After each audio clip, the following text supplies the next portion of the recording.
সাদরে তারেক রহমানকে অভ্যর্থনার প্রস্তুতি বিএনপির। রাজনীতিতে নতুন সমীকরণের প্রত্যাশা, ভোটের অঙ্কেও বাড়বে ব্যবধান, মত বিশ্লেষকদের।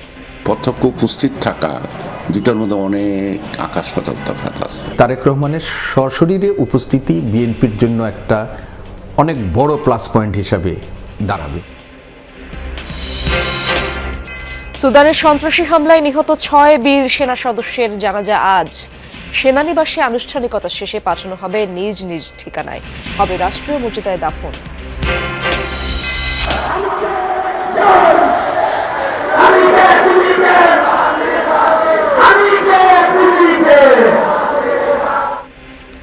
শাহবাগে ইনকিলাব মঞ্চের অবস্থান থেকে ওসমান হাদি হত্যার বিচারের দাবি, সরকারকে আজ বিকেল 5:15 পর্যন্ত আলটিমেটাম। ময়মনসিংহের ভালুকায় গুজবের বলি দীপু চন্দ্র, এখনো প্রমাণ মেলেনি ধর্ম অবমাননার। উত্তেজিত জনতার হাতে তুলে দিয়েছিল কারখানা কর্তৃপক্ষ। অবমাননা কি কথা বলছে, মানে ওরকম কিছু জানি না, কিন্তু অপমানই করছে। চাকরি করে বিবাদে তো এই ঘটনাটা ভিতরে লোকেরা ধরুন সব খবরই পাবেন। পুলিশের কাছে কেন হ্যান্ড ওভার করেনি এবং তার নিরাপত্তা কেন নিশ্চিত করেনি, সেজন্য সংশ্লিষ্ট কর্তৃপক্ষ থেকে পায়োনিয়ার নিটি ফ্যাক্টরির 2 জন এমপ্লয়িকে আমরা অ্যারেস্ট করেছি। চট্টগ্রাম রেল স্টেশনে 5 মাস ধরে অচল অত্যাধুনিক স্ক্যানার, বন্ধ মাদক, অস্ত্র ও অবৈধ পণ্য পরীক্ষা, নিরাপত্তা ঝুঁকিতে যাত্রীরা। যে কোনো সময় একটা বোমা আঘাত করতে পারে, যে কোনো আত্মঘাতী ঢুকে যেতে পারে। যদি পুরো ট্রেন হাইজ্যাক করে ফেলে অস্ত্র নিয়ে, তাহলে যে কোনো সময় একটা বিপদ হতে পারে। একটা স্ক্যানিং মেশিন সচল রাখতে হলে যে পার্শ্বে আপনি 4টা শিফট করতে হবে, ওইরকম সহকরেন আরএমবি এবং জিআরপি স্টাফের দরকার আছে।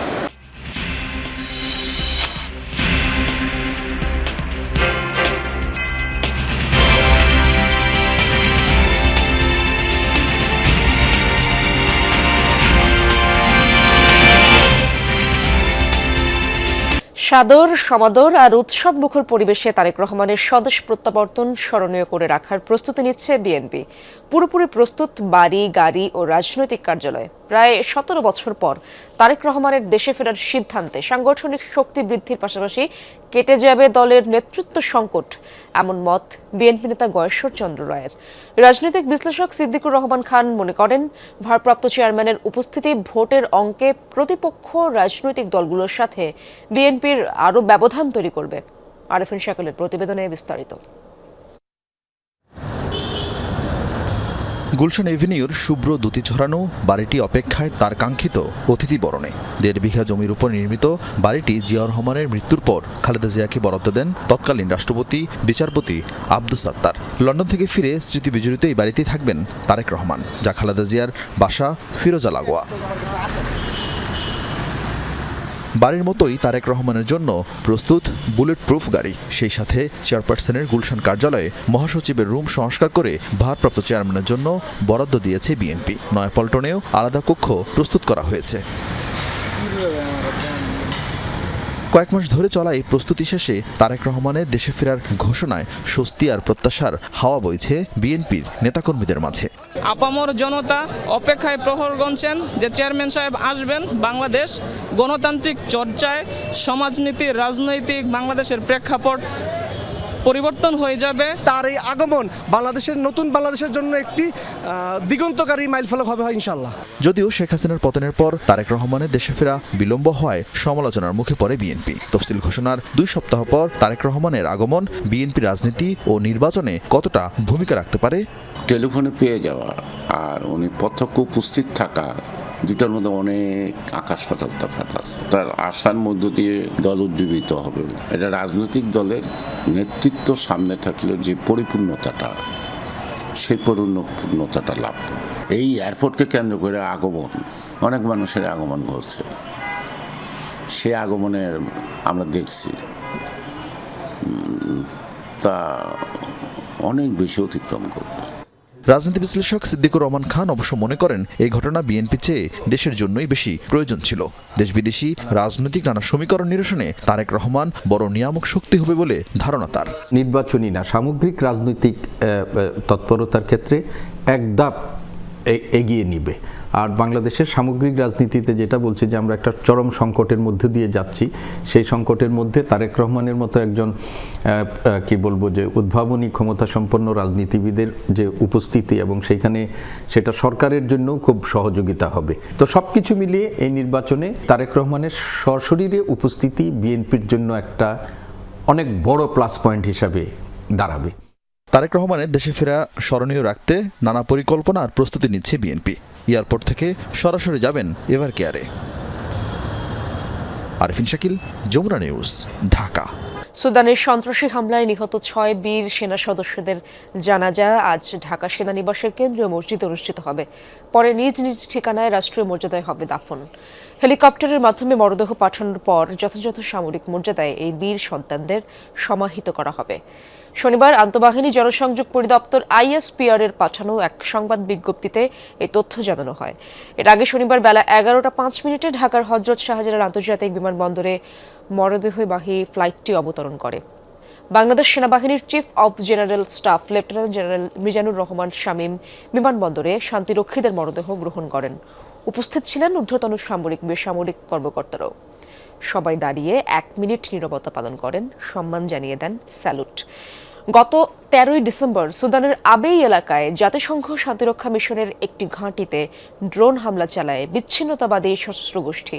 শাহাদাত বরণ করেন 6 শান্তিরক্ষী।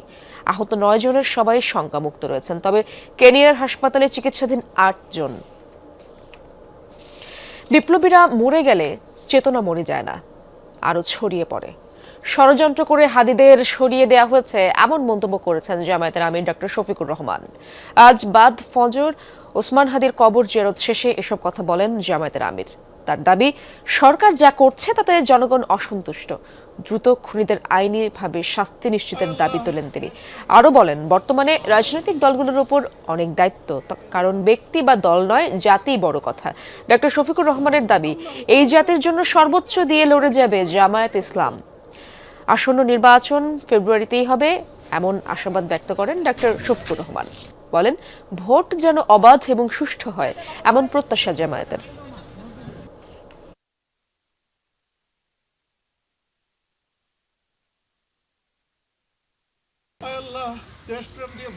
এমনই একটা নির্মল চরিত্রের ছেলে যে আসলেই অনেকের অন্তরে জায়গা করে নিয়েছিল এবং অনেকের ভালোবাসাটাই সম্ভবত তার জন্য কারো কারো ক্ষেত্রে সহ্য করা কঠিন হয়ে গিয়েছিল। এজন্যই তারা ষড়যন্ত্র করে দুনিয়া থেকে তাকে উঠিয়ে দিয়েছে। সরকার এ পর্যন্ত যা করেছেন তাতে জনগণ মোটেই সন্তুষ্ট না। অতি দ্রুত সমস্ত সন্দেহ সংশয়ের বাইরে এসে খুনিদেরকে গ্রেপ্তার করতে হবে এবং আইনের আওতায় আনতে হবে। ওসমান হাদির হত্যায় জড়িতদের 24 ঘন্টার মধ্যে গ্রেপ্তারের আলটিমেটাম দিয়েছে ইনকিলাব মঞ্চ। সংগঠনটির দাবি, হত্যাকাণ্ডে কেবল একজন নয়, জড়িত অনেকে রয়েছে, আশ্রয়দাতাও। তাদের সবাইকে গ্রেপ্তার করতে হবে বলে জানান ইনকিলাব মঞ্চের নেতাকর্মীরা। বলেন, কোনো ধরনের সহিংসতা নয়, সহনশীল ও শৃঙ্খলাবদ্ধ রাজনীতির সূচনা করে গেছেন ওসমান হাদি। সেই লক্ষ্য বাস্তবায়নের সবার প্রতি আহ্বান জানান তারা। কবরে শায়িত করা হয়েছে ওসমান হাদির দেহ, কিন্তু তার স্মৃতি, পরিবার, বক্তব্যের শ্রোতা আর বিপ্লবী স্লোগানের সবটাই রয়ে গেছে মানুষের হৃদয়ে। তাই হয়তো দুপুরের জানাজার পরও নাওয়া খাওয়া বাদ দিয়ে শাহবাগে জড়ো হন সবাই। স্লোগানে স্লোগানে স্মরণ করেছেন হাদির বার্তা, সেই সাথে স্বার্থবাদী রাজনীতির বিরুদ্ধে ভবিষ্যতের হুঁশিয়ারি। দাফনের পর সবাইকে শাহবাগে আসার ডাক দেওয়া হয়েছিল আগেই। ভবিষ্যতে উত্তেজিত না হয়ে ইনকিলাব মঞ্চের কর্মসূচি অনুসরণের তাগিদ দিয়েছেন তারা। বলেন, বরাবরই সহিংসতা পরিহারের পক্ষে ছিলেন ওসমান হাদি। তার নাম ভাঙিয়ে কেউ যেন ফায়দা লুটতে না পারে, সেজন্য সবাইকে সজাগ থাকার আহ্বান জানান ইনকিলাব মঞ্চের সদস্য সচিব।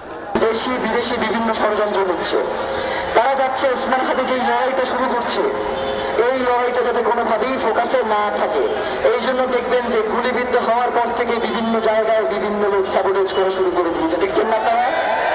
আমরা কি তাদেরকে সেই সুযোগ দিব? বলেন, নতুন রাজনীতি শুরু করেছিলেন ওসমান হাদি। তার হত্যায় কোনো একক ব্যক্তি নয়, অনেকেই জড়িত। তাদের সবাইকে গ্রেফতার করতে হবে। আগামী 24 ঘন্টার মধ্যে ওসমান হাদিকে যারা খুন করেছে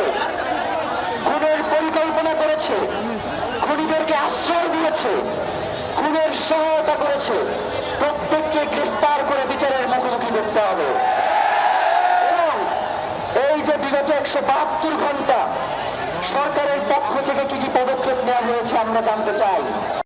সরকার দাবি পূরণে ব্যর্থ হলে আবারও শাহবাগে কঠোর আন্দোলনের ঘোষণা দিয়েছে ইনকিলাব মঞ্চ। রাসেল আহমেদ, যমুনা নিউজ, ঢাকা। ময়মনসিংহের ভালুকায় ধর্ম অবমাননার অভিযোগ এনে দীপু চন্দ্র দাস নামের এক যুবককে নৃশংসভাবে হত্যা করেছে উশৃঙ্খল একদল জনতা।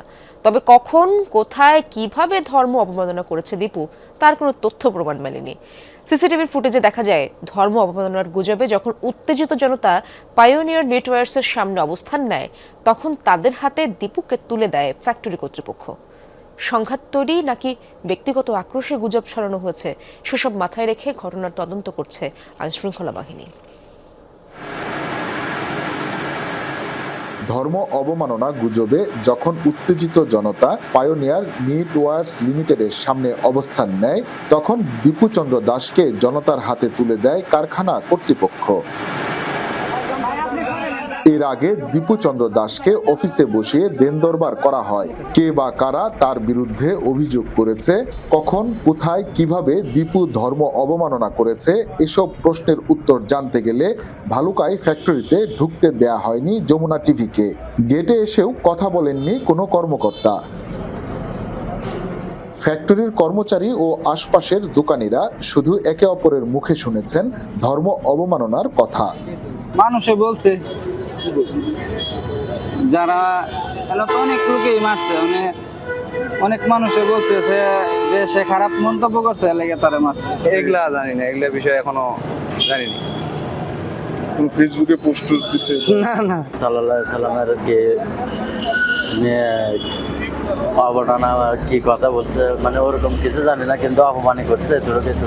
কারখানা থেকে বের করে মারতে মারতে দীপুকে নিয়ে নেওয়া হয় ঢাকা ময়মনসিংহ মহাসড়কে।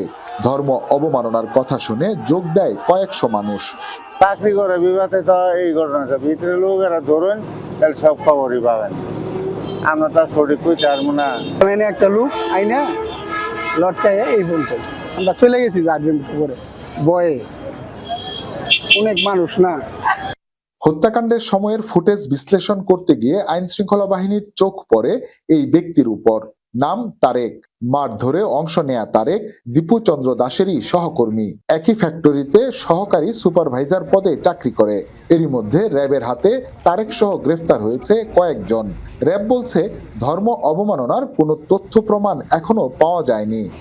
চেষ্টা করেছি জানার যে কাকে বলেছে, কি বলেছে, এটা কিন্তু কেউ বলতে পারেনি। পুলিশের কাছে কেন হ্যান্ডওভার করেনি এবং তার নিরাপত্তা কেন নিশ্চিত করেনি, সেজন্য সংশ্লিষ্ট কর্তৃপক্ষ থেকে পায়োনিয়ার নিটি ফ্যাক্টরির 2 জন এমপ্লয়িকে আমরা অ্যারেস্ট করেছি।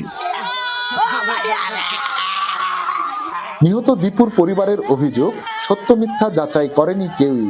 প্রকৃত ঘটনা উদ্ধার করে দোষীদের শাস্তির দাবি তাদের। ভুল হয়েও থাকে তারপরেও তারা একটা কিছু করতো বা চর দিত বা থাপড় দিত, দেওয়ার পরে পুলিশের কাছে দিত, দেওয়ার পরে পুলিশের আইনের মাধ্যমে তার বিচার করতো, কিন্তু জনগণ মিললে তো তার বিচার করা উচিত হয় নাই। আমার সংসারে চালাইতো, আমার ছেলে কাম করতো, বাবা আমার বাবারা কত এ ঘটনায় অজ্ঞাত 150 জনকে আসামি করে মামলা করেছে নিহতের ভাই। আমাদের চেষ্টা অব্যাহত আছে। আমরা অচিরেই আমরা এই ঘটনার সুষ্ঠু একটা তদন্ত আমরা শেষ করব। সংঘাত তৈরি নাকি ব্যক্তিগত আক্রোশে গুজব ছড়ানো হয়েছে কিনা বিষয়গুলো মাথায় রেখে ঘটনার তদন্ত করছে আইন শৃঙ্খলা বাহিনী। হুসাইন শাহিদ, যমুনা নিউজ, ময়মনসিংহ। চট্টগ্রাম রেল স্টেশনে নিরাপত্তা তল্লাশির জন্য কেনা অত্যাধুনিক স্ক্যানার অচল অবস্থায় পড়ে আছে স্টেশনের আয়নাঘরে। কেনার পর 5 মাসে একবারও হয়নি ব্যবহার। ফলে ব্যাগে থাকা মাদক, অস্ত্র বা অবৈধ পণ্য থাকলেও জানার কোনো উপায় নেই। কর্তৃপক্ষ বলছে এটি পরিচালনায় দক্ষ অপারেটর ও জনবল নেই। চট্টগ্রাম রেল স্টেশনের কক্ষে পড়ে থাকা এই যন্ত্রটি আমেরিকার তৈরি অ্যাস্ট্রোফিজিক্স ব্র্যান্ডের একটি স্ক্যানার। ব্যাগে বা লাগেজে কি আছে তা শনাক্ত করতে কার্যকর। অবৈধ অস্ত্র ও মাদক পরিবহন বন্ধে প্রায় 5 মাস আগে রেল স্টেশনে এটি বসানো হলেও ব্যবহার নেই, অচল পড়ে আছে আয়নাঘরে। চট্টগ্রাম রেল স্টেশনে প্রতি ঘন্টায় একের পর এক আসা যাওয়া করছে আন্তনগর ট্রেন। হাজারো যাত্রীর আনাগোনা, কিন্তু স্ক্যানার দিয়ে ব্যাগ তল্লাশি করা হয় না।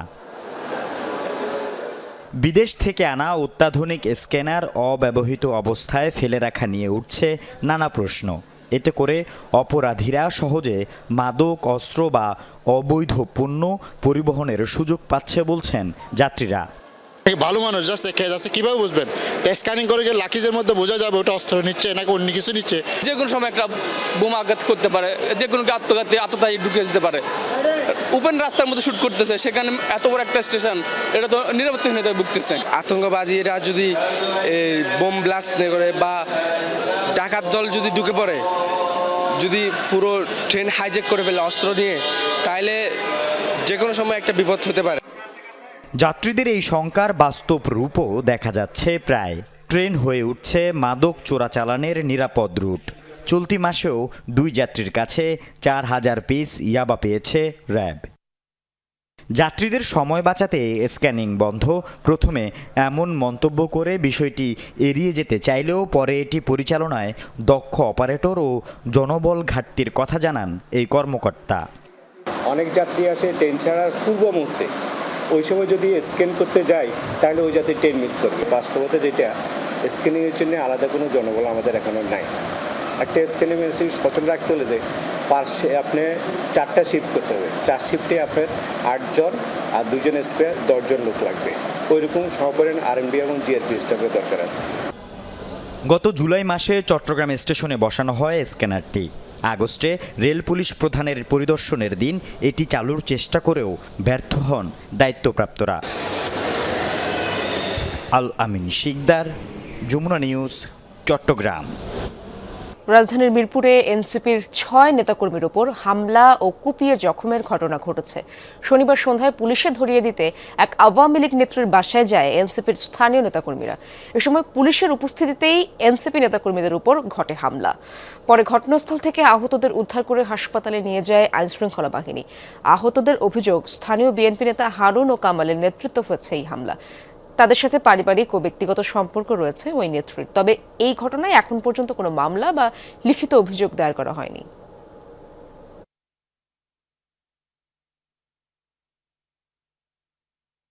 রাজধানীর যাত্রাবাড়ির একটি মাদ্রাসার ওয়াশরুম থেকে 9 বছরের এক শিক্ষার্থীর ঝুলন্ত মরদেহ উদ্ধার করেছে পুলিশ। শনিবার সন্ধ্যায় কুতুবখালীতে মাদ্রাসাতুল ইত্তকান এই ঘটনা ঘটে। পরিবারের দাবি এটি পরিকল্পিত হত্যাকাণ্ড। গলায় নখের আঁচড় রয়েছে এমন দাবি তাদের। জানান, বলাৎকারের শিকার হতে পারে শিশুটি। তবে মাদ্রাসা কর্তৃপক্ষের দাবি গামছা পেঁচিয়ে আত্মহত্যা করেছে ওই শিক্ষার্থী। যাত্রাবাড়ি থানার ভারপ্রাপ্ত কর্মকর্তা মোহাম্মদ রাজু জানান, খবর পেয়ে ঘটনাস্থলে গিয়ে ওয়াশরুমের দরজা ভেঙে শিশুটির ঝুলন্ত মরদেহ উদ্ধার করেছে পুলিশ। ময়নাতদন্তের জন্য ঢাকা মেডিকেল কলেজ হাসপাতালের মর্গে পাঠানো হয়েছে। তদন্ত শেষে ঘটনার প্রকৃত কারণ জানা যাবে বলেও জানান তিনি। এই ঘটনায় যাত্রাবাড়ি থানায় লিখিত অভিযোগ দায়ের করেছে নিহতের পরিবার।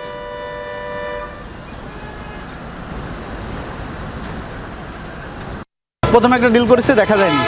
পরবর্তীতে মাঝখানে আরেকটা ডিল যখন করছি, করার পরে দেখি যে বাচ্চাটা ওই অবস্থায় ঝুলে আছে, জিহ্বা বের হওয়া, চোখ মুখ বড়, মানে দেখেই বোঝা যাচ্ছে ডেড। যেটা মাদ্রাসায় সচরাচর আমরা দেখি হয়ে থাকে, বলৎকারও করতে পারে, হয়তো ওরা ভয় ঠয় দেখাইছে, বইলা দিব কারো কাছে, বাবা মার কাছে বইলা দিব, এই জন্য হয়তো হত্যা করতে পারে।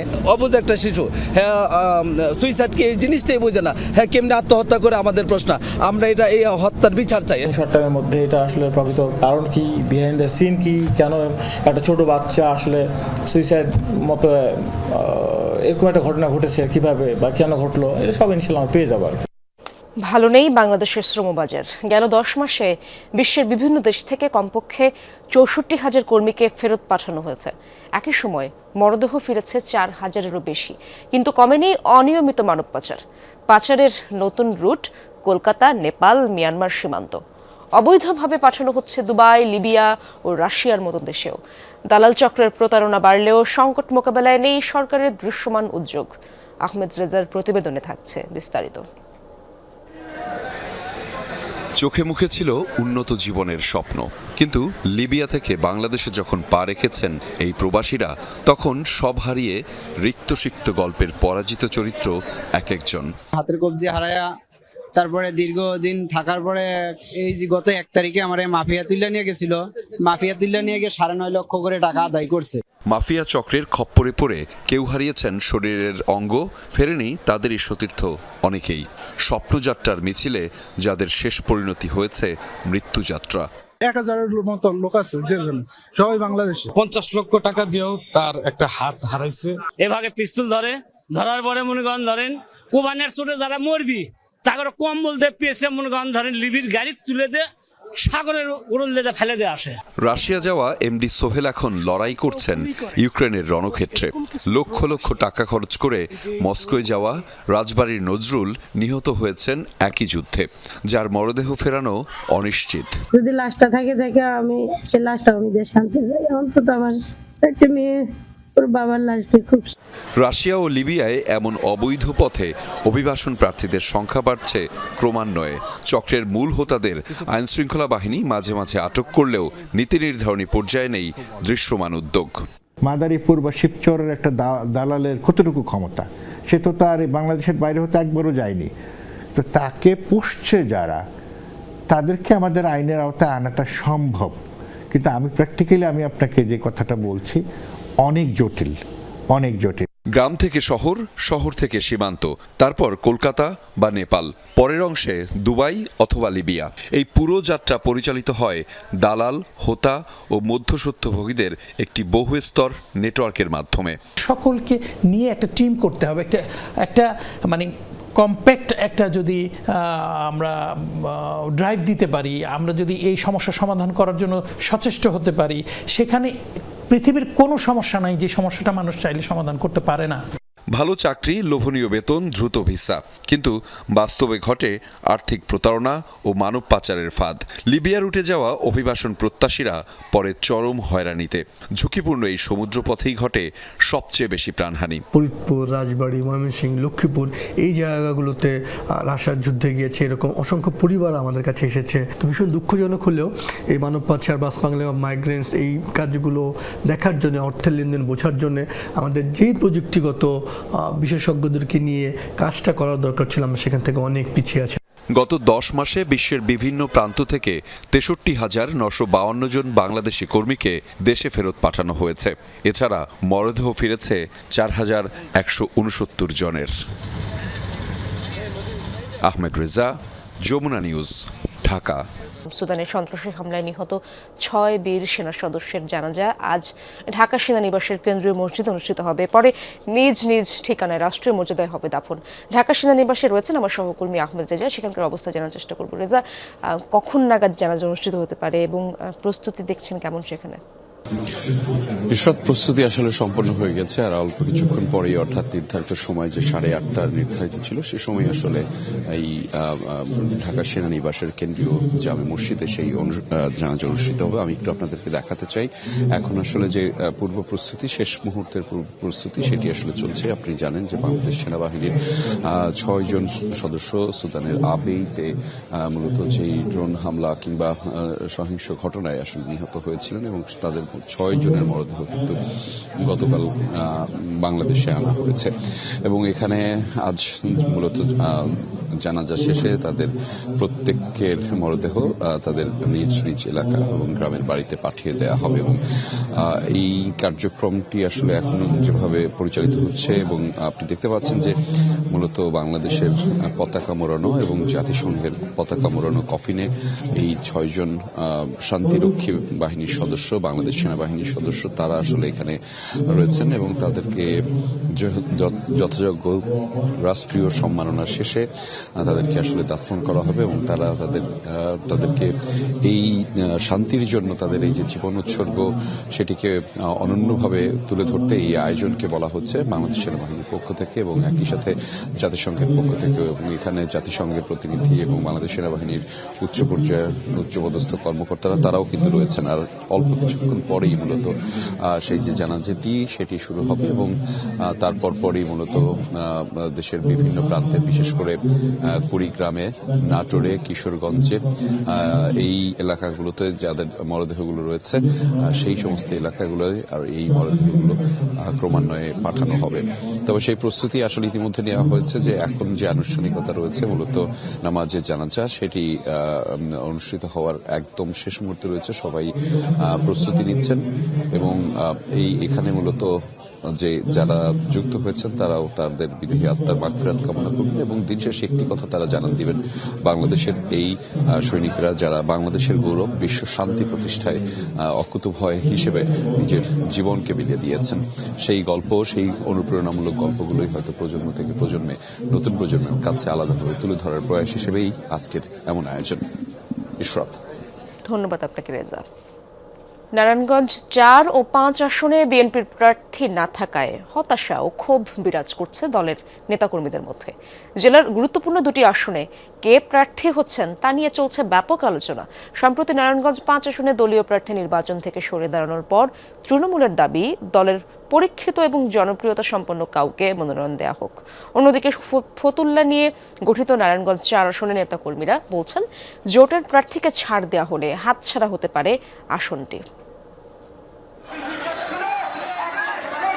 সবখানে নির্বাচনের হাওয়া, রাজনৈতিক সমীকরণ ঘিরে আলোচনার কেন্দ্রবিন্দুতে ত্রয়োদশ জাতীয় সংসদ নির্বাচন। এমন প্রেক্ষাপটের মাঝেই নির্বাচন থেকে সরে দাঁড়ানোর ঘোষণা দেন নারায়ণগঞ্জ ৫ আসনে বিএনপির মনোনীত প্রার্থী মাসুদুজ্জামান মাসুদ। জানিয়ে শুরু হয়েছে নানা জল্পনা কল্পনা ও বিশ্লেষণ।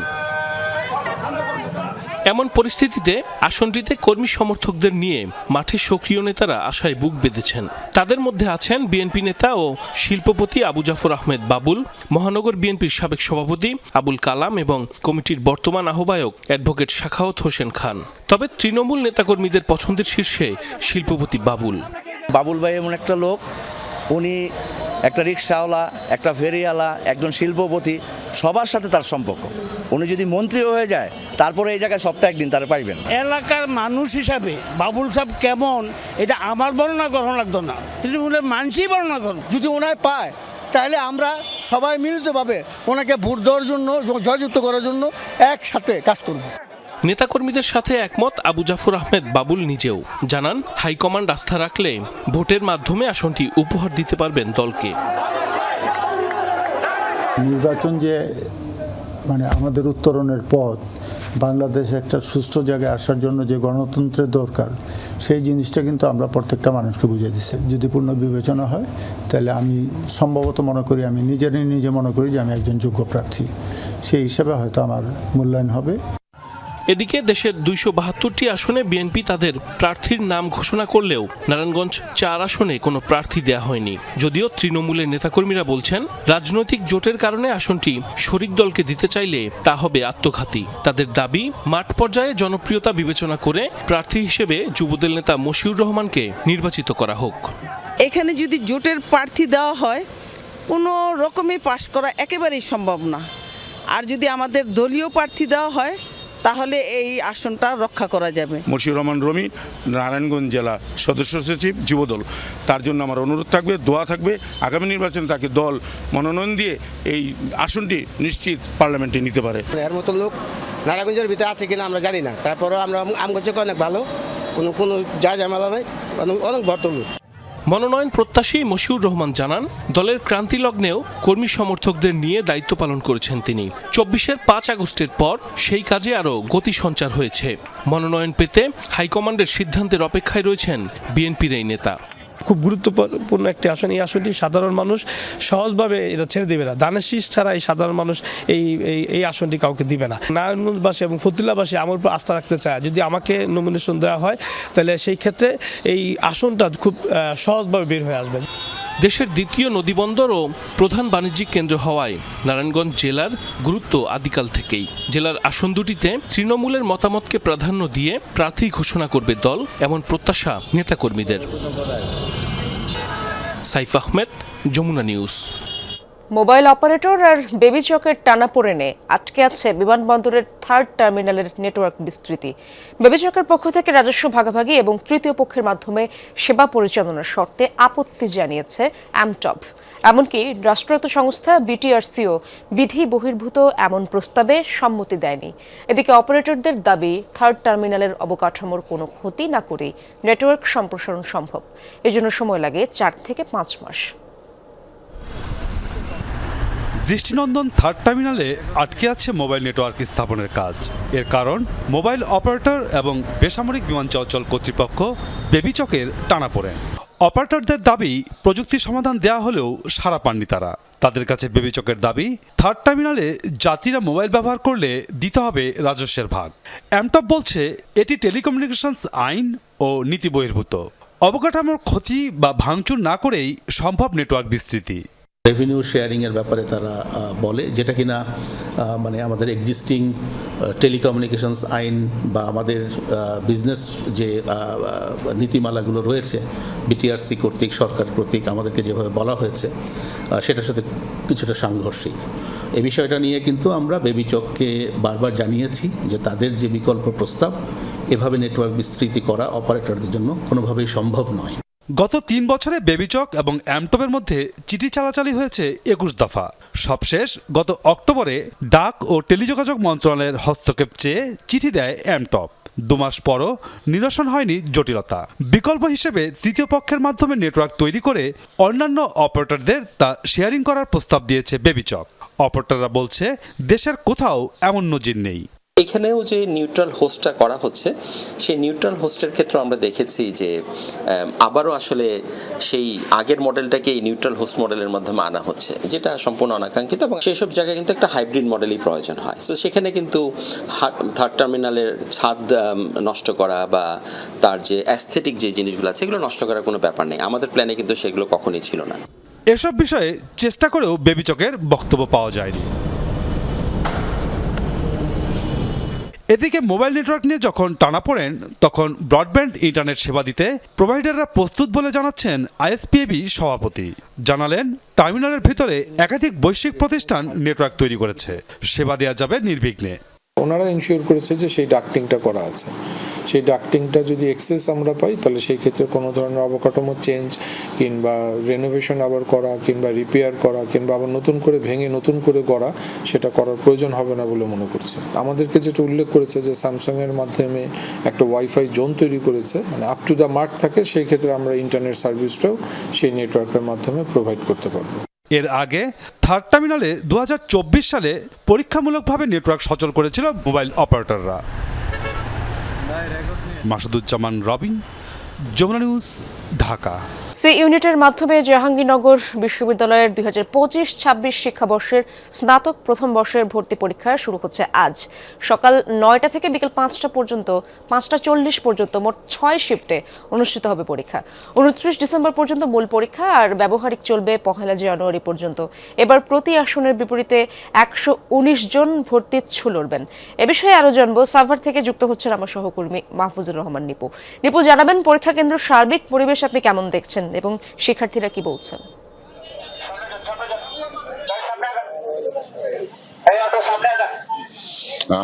আসলে জাহাঙ্গীরনগর বিশ্ববিদ্যালয়ের এবারে যে পরীক্ষা, এবারে কিন্তু একটু অন্যরকম হচ্ছে, অর্থাৎ বেশ কড়াকড়ির ভাবেই হচ্ছে। আমরা দেখতে পাচ্ছি এর মধ্যে যে প্রধান ফটকে রয়েছে এর ভিতরেই আমরা দেখেছি যে শিক্ষার্থীদের যে বাহির থেকে কিন্তু তাদের ভেতরে প্রবেশ করতে হচ্ছে যানবাহন ব্যতীত, এবং তাদের অভিভাবকরা কিন্তু ঢুকতে পারছেন। তবে এরই মধ্যে আইন শৃঙ্খলা রক্ষাকারী বাহিনীর সদস্যদের আমরা দেখেছি, তারা বলছেন যে সম্পূর্ণ নিরাপত্তা দিতে এরই মধ্যে কিন্তু বিশ্ববিদ্যালয় প্রশাসনের ব্যক্তিগত সিকিউরিটি সহ আইন শৃঙ্খলা রক্ষাকারী বাহিনীর রয়েছেন।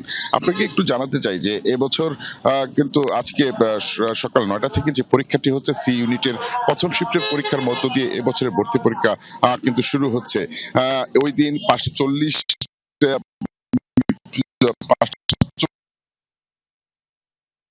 পরীক্ষা চলবে 1 জানুয়ারি পর্যন্ত। এবছর জাহাঙ্গীরনগর বিশ্ববিদ্যালয়ের মোট 7টি ইউনিটে 1,844টি আসনের বিপরীতে 2,19,399টি আবেদন জমা পড়েছে। সেই হিসেবে এবার বিশ্ববিদ্যালয়ের ভর্তি পরীক্ষায় প্রতি আসনের বিপরীতে কিন্তু 119 জন শিক্ষার্থী প্রতিদ্বন্দ্বিতা করবেন। কিন্তু আমাদেরকে জানিয়েছেন বিশ্ববিদ্যালয় তারা পরীক্ষাকে নির্বিঘ্ন করতে প্রশাসন তারা বলছেন যে পরীক্ষাকে নির্বিঘ্ন করতে, পরীক্ষাকে স্বচ্ছ করতে যে ধরনের পদক্ষেপ নেওয়া দরকার তারা কিন্তু এরই মধ্যে নিয়েছেন। আমরা দেখেছি যে দূর দূরান্ত থেকে পরীক্ষার্থীরা আসছেন এবং বিশ্ববিদ্যালয়ের যে কয়টি গেট রয়েছে সেই কয়টি গেট দিয়ে কিন্তু ভেতরে প্রবেশ করছেন। তবে নিরাপত্তা কিন্তু বাড়তি নিরাপত্তা কিন্তু চোখে পড়ার মতো কিন্তু আমরা দেখছি। তো এই মুহূর্তে আজকে সারাদিনে কিন্তু বিশ্ববিদ্যালয়ের যে ভর্তি পরীক্ষা সেটি কিন্তু চলবে এমনটি কিন্তু আমরা দেখছি এবং বিশ্ববিদ্যালয় প্রশাসন পরীক্ষা নেওয়ার জন্য পুরোপুরি প্রস্তুত রয়েছে এমনটি কিন্তু আমাদেরকে জানিয়েছে। ধন্যবাদ আপনাকে নিপু। নারায়ণগঞ্জের ধলেশ্বরী নদী পার হওয়ার সময় ফেরি থেকে ট্রাক সহ 5টি যানবাহন পানিতে পড়ে গেছে। এই ঘটনায় 3 জনের মরদেহ উদ্ধার করেছে পুলিশ। শুক্রবার রাতে ফতুল্লার বক্তাবলী ফেরিঘাটের কাছাকাছি এই ঘটনা ঘটে। এ সময় মৃত্যু হয় ভ্যান চালক স্বাধীন ও প্রবাস ফেরত মাসুদের। পরে চিকিৎসাধীন অবস্থায় মারা যান রফিক নামের আরও একজন। স্থানীয়রা জানায় ফতুল্লার পূর্ব প্রান্ত থেকে যানবাহন নিয়ে একটি ফেরি পশ্চিম পাড়ের বক্তাবলী ঘাটে যাচ্ছিল। মাঝ নদীতে পৌঁছালে একটি মিনি ট্রাক স্টার্ট দেয় ড্রাইভার। এ সময় যাত্রীসহ 2টি বড় অটোরিকশা, একটি ভ্যান, মোটরসাইকেল ও ট্রাকটি নদীতে পড়ে যায়। কয়েকজন যাত্রী তীরে উঠতে সক্ষম হলেও 3 জন নিখোঁজ ছিলেন। খবর পেয়ে নৌ পুলিশ, কোস্টগার্ড ও ফায়ার সার্ভিসের ডুবুরি দলের সদস্যরা দুর্ঘটনাস্থল ও আশপাশের এলাকায় অভিযান চালায়। হোন্ডা ছিল একটা আর অটো ছিল একটা, ডিস্ট্রিক্ট গাড়ি বাড়ি খেয়ে আপনার এই যে পিলাটা ভাঙ্গে যায়। পিলাটা ভাঙ্গে যাওয়ার কারণে সামনে লোকজন আসলো, কিছু গাড়ি ছিল সব নিয়ে ধুচ্ছে বড় ধুচ্ছে সব গিয়ে গাঙ্গে বড়। সকল যাত্রী নিরাপদে ঘাটে চলে আসলেও 2 জন যাত্রীকে এখনো আমরা নিখোঁজ হিসাবে জানতে পেরেছি। আমরা তাদের খোঁজ নিচ্ছি, বিভিন্ন হসপিটালে খোঁজ নিচ্ছি। আমাদের উদ্ধার কার্যক্রম এই ট্রাক সহ যেসব যানবাহন পড়ে গিয়েছে তাই সেগুলো উদ্ধার কার্যক্রম অব্যাহত আছে। মার্কিন ডলারের বিপরীতে চলছে ভারতীয় মুদ্রার দরপতন। এশিয়ার দুর্বল মুদ্রার তালিকায় উঠে এসেছে রুপি। উদ্বেগ বাড়ছে দেশটির বিনিয়োগকারীদের, চাপ বাড়াচ্ছে অর্থনীতিতেও। সংবাদ মাধ্যম জানিয়েছে ডলারের বিপরীতে রুপির দর 90 ছাড়ানোর পর ঘুরে দাঁড়ানোর শক্তি হারিয়েছে। পাউন্ড, ইউরো, ইয়েন ও ইউয়ানের বিপরীতেও কমেছে রুপির দর। তবে বাংলাদেশি ভ্রমণকারীরা পাচ্ছেন কিছুটা স্বস্তি। ডলারের বিপরীতে মিলছে বাড়তি রুপি। ডলারের বিপরীতে রেকর্ড তলানিতে নেমেছে ভারতের মুদ্রা রুপি। চলতি মাসে প্রথমবারের মতো ডলারের বিপরীতে রুপির দর 90 ছাড়ায়। বছরের শুরু থেকেই ছিল ভারতীয় মুদ্রার উপর চাপ। শেষ প্রান্তে এসে তা রূপ নিয়েছে ধারাবাহিক দরপতনে। দেশটির সংবাদ মাধ্যম বলছে, যুক্তরাষ্ট্র ও ভারতের মধ্যে বাণিজ্য চুক্তি সংক্রান্ত অনিশ্চয়তাই রুপির দরপতনের প্রধান কারণ। মার্কিন প্রেসিডেন্ট ডোনাল্ড ট্রাম্প ও ভারতের প্রধানমন্ত্রী সম্প্রতি ফোনালাপ হলেও বাজারে আস্থা ফেরেনি। মার্কিন বাণিজ্য প্রতিনিধি ভারত সফরেও স্বস্তি মেলেনি। আমরা কৃতকার দেখবো, আমার দেখতে দেখতে এমন এক জায়গায় চলে গেছি যে মোদির কোনো কাজই কোনো কিছু সুষ্ঠুভাবে হচ্ছে না বা করছে না, যার ফলে একজন মুদ্রার এই হাল হকিয়াত হয়েছে। এখন তো বড় বড় যারা আছেন ওরাই ব্যবসা করে বেড়ে যাচ্ছেন, মোদি তো ওনাদেরকেই সহযোগিতা করছেন। তার জন্য ছোট ব্যবসায়ী তো প্রচন্ড মার খাচ্ছেন। নন বেঙ্গলি বলে কোনো কথা না, যারা আসছেন বা ঘুরতে আসছেন সবাই একটা বিশাল সমস্যার সম্মুখীন হতে হচ্ছে। ডলার কিনে রাখছেন ভারতের আমদানিকারকরা। চাপে পড়ছে দেশটির অভ্যন্তরীণ অর্থনীতিও। চলতি বছর শেয়ার বাজার থেকে বড় অঙ্কের বিদেশি বিনিয়োগ প্রত্যাহার করে নেওয়া হয়েছে।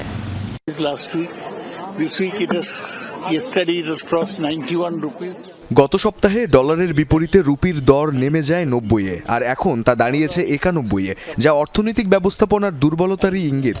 এটি স্পষ্টতই খারাপ অর্থনৈতিক পরিচালনার প্রতিফলন। রুপির এই অবমূল্যায়নের কারণে আমদানি পণ্যের দাম বাড়বে, যার সরাসরি প্রভাব পড়বে সাধারণ মানুষের উপর। তবে রুপির এই দরপতনে লাভবান হচ্ছে বাংলাদেশ থেকে ভারতে যাওয়া ভ্রমণকারীরা, যদিও ভিসা সীমাবদ্ধতায় যাতায়াত কমেছে বাংলাদেশিদের। শাহজিন অন্তরা, যমুনা নিউজ। প্রেম করছেন রাশিয়ার প্রেসিডেন্ট ভ্লাদিমির পুতিন। সাংবাদিকদের প্রশ্নের জবাবে নিজেই এই তথ্য ফাঁস করলেন। পুতিনের বার্ষিক সংবাদ সম্মেলনের দিনটি হয়ে ওঠে প্রেম ভালোবাসা নিয়ে খোলামেলা আলাপচারিতার আসর। উপস্থিত এক সাংবাদিকের তার প্রেমিকাকে বিয়ের প্রস্তাব দেয়াকে ঘিরেই ঘটনার সূত্রপাত। এ সময় রুশ প্রেসিডেন্ট জানান, লাভ অ্যাট ফার্স্ট সাইট বিশ্বাস করেন তিনি। বার্ষিক সংবাদ সম্মেলনে আমি বিয়ে করতে চাই লেখা প্ল্যাকার্ড হাতে অংশ নেয়া তরুণ সাংবাদিক নজর এড়ায়নি ভ্লাদিমির পুতিনের। চোখে পড়তেই তাকে মনের কথা বলার সুযোগ করে দেন রুশ প্রেসিডেন্ট। আমি বিয়ে করতে চাই লেখা ছোট্ট প্ল্যাকার্ডটি থেকে নজর এড়ানো অসম্ভব। সে সম্ভবত বাকিদের চেয়ে সম্পূর্ণ ভিন্ন কিছু বলতে চায়। তরুণ সাংবাদিককে নিয়ে মজা করতেও ছাড়েননি পুতিন। কিরিল বাঝানোভ নামের ওই সাংবাদিকের পোশাকের দিকে ইঙ্গিত করে ঠাট্টার ছলেই বলেন, তুমি তো রেজিস্ট্রি অফিসে যাওয়ার জন্য তৈরি হয়ে এসেছো। কথা বলার সুযোগ পেয়ে নিজের প্রেমিকাকে বিয়ের প্রস্তাব দেন কিরিল বাঝানোভ। আমি জানি এই মুহূর্তে আমার প্রেমিকা এই লাইভ সম্প্রচার দেখছে। ওলেচকা, তুমি কি আমাকে বিয়ে করবে? এ সময় নিজের বিয়েতে রুশ প্রেসিডেন্টকে আমন্ত্রণও জানিয়েছেন কিরিল। ভ্লাদিমির ভ্লাদিমিরোভিচ, আমাদের বিয়েতে আপনি আসলে আমরা খুবই আনন্দিত হব। বছরের শেষ সংবাদ সম্মেলনে ইউক্রেন যুদ্ধ, পশ্চিমাদের সাথে রাশিয়ার সম্পর্ক নিয়ে কথা বলার পাশাপাশি প্রেম ভালোবাসা নিয়েও বেশ খোলামেলা কথা বলেছেন রুশ প্রেসিডেন্ট। উপস্থাপক জানতে চেয়েছিলেন, পুতিন প্রথম দেখায় প্রেমে পড়ায় বিশ্বাস করেন কিনা। এই প্রশ্নে হ্যাঁ সূচক জবাবই দিয়েছেন তিনি। পুতিন প্রেম করেন কিনা এমন প্রশ্ন করেছেন এক সাংবাদিক। জবাবে সবাইকে অবাক করে হ্যাঁ উত্তর দিয়ে প্রেম করার কথা স্বীকার করেছেন রুশ প্রেসিডেন্ট। তবে এ বিষয়ে বিস্তারিত আর কোনো তথ্য দেননি তিনি। এদিকে সংবাদ সম্মেলনের মধ্যেই কিরিলকে সুখবর দিয়েছেন উপস্থাপক। নিশ্চিত করেছেন তার প্রেমিকা তাকে বিয়ে করতে রাজি হয়েছে। মোস্তফা মাহমুদ, যমুনা নিউজ। দর্শক, এই ছিল যমুনা নিউজের আপডেটগুলো। এতক্ষণ যারা সঙ্গে ছিলেন সবাইকে ধন্যবাদ।